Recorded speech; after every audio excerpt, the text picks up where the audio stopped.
আসসালামু আলাইকুম। সমস্ত প্রশংসা আল্লাহ তাআলার জন্য এবং দরুদ ও সালাম আমার নবী মুহাম্মদ সাল্লাল্লাহু আলাইহি ওয়াসাল্লামের জন্য।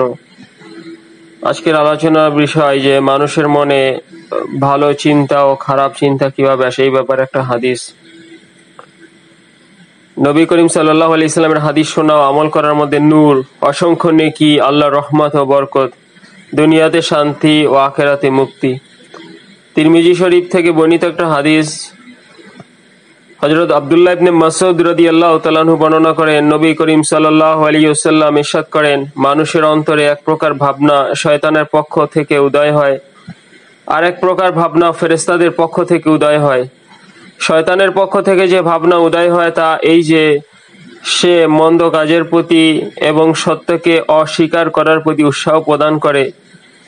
ফেরেশতাদের পক্ষ থেকে যে ভাবনা উদয় হয় তা এই যে সে নেক কাজের প্রতি এবং সত্যকে গ্রহণ করার প্রতি উৎসাহ প্রদান করে। সুতরাং যে ব্যক্তি নিজের মধ্যে নেক কাজ ও সত্য গ্রহণের প্রতি উৎসাহ পায়, তার বোঝা উচিত যে ইহা আল্লাহ তাআলার পক্ষ থেকে হেদায়েত স্বরূপ, আর এই অবস্থার উপরে তার শুকর আদায় করা উচিত।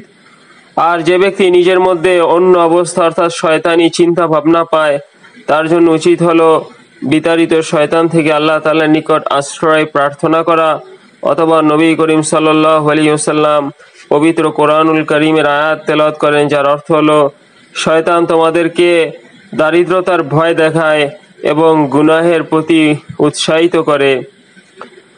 নবী করিম সাল্লাল্লাহু আলাইহি সাল্লাম যখন কোনো হাদিস বলতেন, প্রত্যেক হাদিস 3 বার করে বলতেন, যাতে শ্রোতারা বুঝতে পারে এবং মনে রাখতে পারে।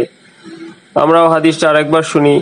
হযরত আব্দুল্লাহ ইবনে মাসউদ রাদিয়াল্লাহু তাআলা আনহু বর্ণনা করেন, নবী করিম সাল্লাল্লাহু আলাইহি ওয়াসাল্লাম ইরশাদ করেন, মানুষের অন্তরে এক প্রকার ভাবনা শয়তানের পক্ষ থেকে উদয় হয়, আর এক প্রকার ভাবনা ফেরেশতাদের পক্ষ থেকে উদয় হয়। শয়তানের পক্ষ থেকে যে ভাবনা উদয় হয় তা এই যে সে মন্দ কাজের প্রতি এবং সত্যকে অস্বীকার করার প্রতি উৎসাহ প্রদান করে। ফেরেশতাদের পক্ষ থেকে যে ভাবনা উদয় হয় তা এই যে সে নেক কাজের প্রতি এবং সত্যকে গ্রহণ করার প্রতি উৎসাহ প্রদান করে। সুতরাং যে ব্যক্তি নিজের মধ্যে নেক কাজ ও সত্য গ্রহণের প্রতি উৎসাহ পায়, তার বোঝা উচিত যে ইহা আল্লাহ তাআলার পক্ষ থেকে হেদায়েত স্বরূপ, আর এই অবস্থার উপরে তার শুকর আদায় করা উচিত।